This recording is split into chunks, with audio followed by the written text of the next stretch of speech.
नमस्ते किसान भाइयों, कैसे हो आप सब। आशा करता हूँ ठीक होंगे। दोस्तों, मेरे पीछे जो आप ये खेत देख रहे हैं ना, इसमें पहले अपनों ने जैविक मिर्ची की खेती की थी। उसमें जितने भी खाद बीज हैं सारी जैविक पद्धति से अपनों ने फसल में दिए थे, और आप सबकी दुआ से, ऊपर वाले के आशीर्वाद से और जैविक खेती से अच्छी पैदावार मिली अपने को। दोस्तों, उसके बाद में अपनों ने जो मिर्ची के डंठल थे ना, उनको बाहर नहीं फेंके थे। मिर्ची जो लास्ट में अपने तोड़ाई करनी थी, तोड़ाई कर ली। अब जब मिर्ची ख़त्म करनी थी अपने को, उस समय अपनों ने सीधा रोटावेटर चलाया उसमें। एक बार नहीं, 2 बार चलाया। 2 बार चला के जो डंठल थे ना, उन सबको बारीक बारीक कटिंग होने के बाद में अपने 2 बार जुताई की थी। और 2 बार जुताई के बाद में सरसों की बीजाई करके क्यारे डाल के पानी रख दिया और सरसों की पैदावार ली। दोस्तों, सरसों के अंदर भी अपने को लगभग 8 क्विंटल, बोरी नहीं बोल रहा हूँ मैं, क्विंटल बोल रहा हूँ, लगभग 8 क्विंटल पर बीघे के हिसाब से अपने को पैदावार मिली है। और स्वाभाविक सी बात, आप जानते हैं कि मैं जैविक खेती पर ज़्यादा विश्वास रखता हूँ। जो भी खाद बीज देना होता है सारी जैविक पद्धति से देता हूँ। और इसके सरसों पहले कैसे थी, इसको वीडियो भी चैनल पे वीडियो पड़े हुए हैं, मैं आई बटन में उसका लिंक दे दूँगा, आप जाकर देख सकते हैं। उसके बाद में दोस्तों, जब सरसों की अपनों ने कटाई कर ली, खेत खाली कर लिया, तो 2 बार जुताई कर ली। जुताई के बाद में दोस्तों, सरसों के जो डंठल हैं, मैं बताऊँ आपको, देखिए ये डंठल भी अपने खेत के अंदर ही हैं, और क्योंकि इनको बिनाई करके निकला है अपन बाहर, तो कोई रीज़न नहीं बाहर निकलने का, तो ये भी अंदर ही है। और दोस्तों, जब मैंने इस खेत में अब गेहूं की मैंने बिजाई की है और निकल रहे हैं गेहूँ, दूसरा पानी इसमें थोड़े पानी की शॉर्टेज की वजह से अभी दे रहा हूँ, थोड़ा लेट देना था, लेकिन अब क्या थोड़े पानी की शॉर्टेज आ रही है, इसलिए अभी क्योंकि कुएं में पानी खत्म हो जाएगा, बाद में अपन को ज़्यादा परेशानी देखनी पड़ेगी, इसलिए थोड़ा जल्दी पानी दे रहा हूँ। तो दोस्तों, गेहूँ भी लगभग निकल गए हैं, मैं आपको बताऊँगा।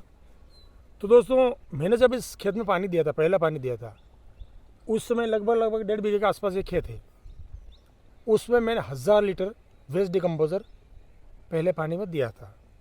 अभी इस पानी में भी देना था, लेकिन इतनी मात्रा नहीं थी, तो मैं कम मात्रा में इसको दे रहा हूँ। बाकी जितनी मात्रा अपन देंगे ना, कोई प्रॉब्लम नहीं, जितना मन चाहे उतना दो।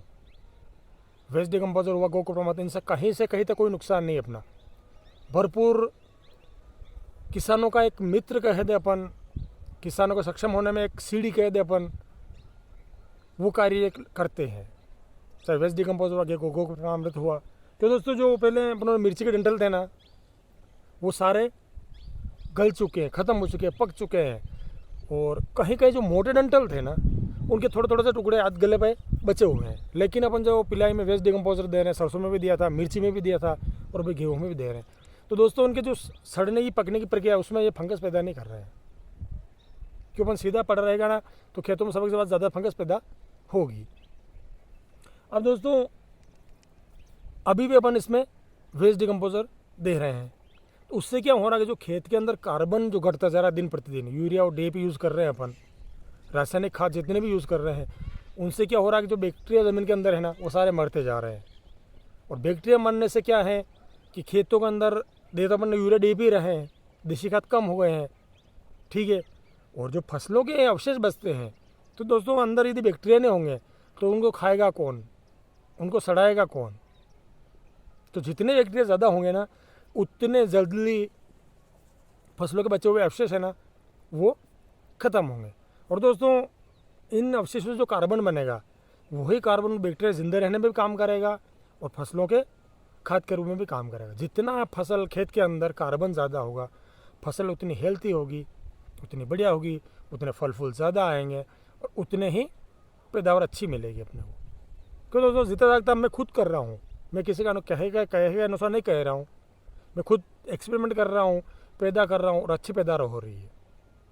क्योंकि अपन जो डीएपी यूरिया धड़ल्ले से दे रहे हैं ना, तो दिन प्रतिदिन खाद की मात्रा बढ़ती जा रही है, और फसलों में जितना खाद दे रहे हैं उसके बनिस्पत पैदावार नहीं हो रही है। कुछ मात्रा में उस लेवल को अपन मेंटेन कर रहे हैं, लेकिन खाद बीजों की मात्रा कितनी देने लग गए, उसका कोई ऐसा नहीं। लगभग दोस्तों कहने का 60 से 70% अपना जो खाद देने में, बीज मतलब दवाइयाँ देने में खर्चे में पैसा जा रहा है, तो अपने पास बच कितना रहा है? 40%। और दोस्तों एक चीज़ और आपको पता होगी कि सरकारें भी अब जैविक खेती पर ध्यान दे रही है, प्रशिक्षण करवा रही है, कैंप लगवा रही है, जिन जिन माध्यमों से प्रचार हो रहा है करवा रही है और ज़्यादा बल दे रही है।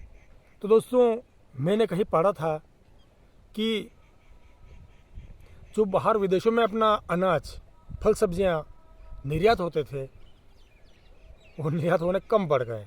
तो सरकारों की मजबूरी बन गई कि अब किसानों को ज़मीन बचाने के लिए प्रयासरत करें, खेतों में जैविक प्रोडक्ट ज़्यादा यूज़ करके फसलों को, ऑर्गेनिक फसलें पैदा करें।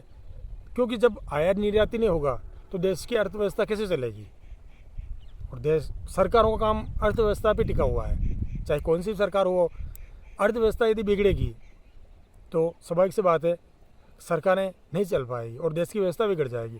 तो जब बाहर आयात निर्यात बंद हो गया, मतलब गेहूं बाहर जाना बंद हो गए, क्यों दोस्तों विदेशों में ऐसी टेक्निक है, ऐसी मतलब वहाँ मशीनें उपलब्ध है कि वो बहुत जल्दी ही इन चीज़ों को देख लेते हैं, परख लेते हैं कि इसमें कितना जहर है, कितने केमिकल है, कितने ऑर्गेनिक रूप से स्वस्थ फसल है या नहीं, खाने योग्य अनाज है नहीं है, फल सब्जियाँ खाने योग्य है नहीं है।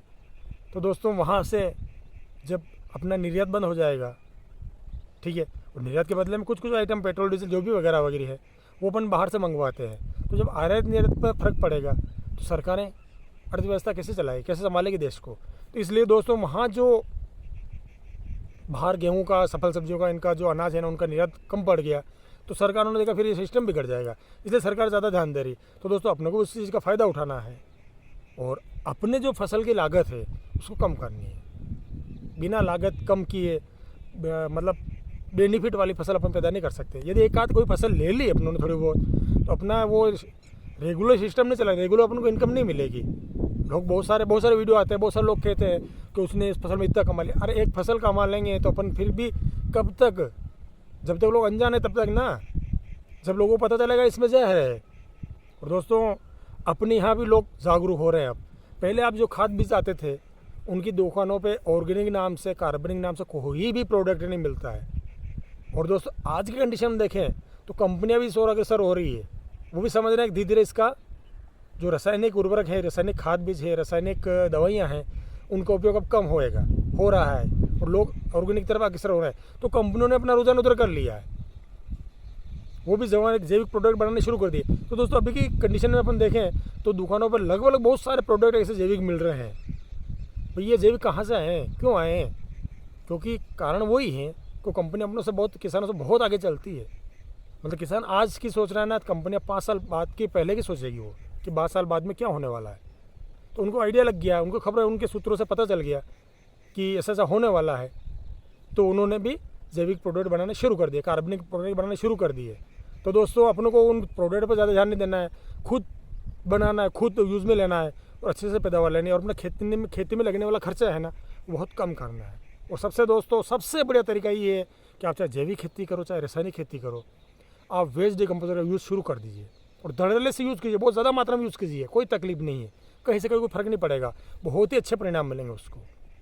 रासायनिक खेती में भी प्रयोग करेंगे ना तो जितने भी रासायनिक कंटेंट ज़मीन के अंदर पड़े हैं उनको खा खुआ के खत्म करेंगे, जो मतलब जैविक की गुणवत्ता बढ़ाएगी, कार्बन की मात्रा बढ़ाएगी। और अपन यदि जैविक खेती कर रहे हैं तो उसमें तो जैविक खेती वेस्ट डिकम्पोजर, गोकृपामृत के अलावा संभव ही नहीं, पॉसिबल ही नहीं। दुकानों से ला के यदि अपन यूज़ करेंगे तो दोस्तों अपनी लागत में कहीं से कहीं कमी नहीं आएगी। और जब दोस्तों लागत में कमी नहीं आएगी तो किसान नहीं पनप पाएगा। तो दोस्तों आज के इस वीडियो में यहीं तक, मिलते हैं किसी अगले वीडियो में नई जानकारी साथ में। तब तक के लिए जय हिंद, जय भारत, जय जवान, जय किसान, वंदे मातरम।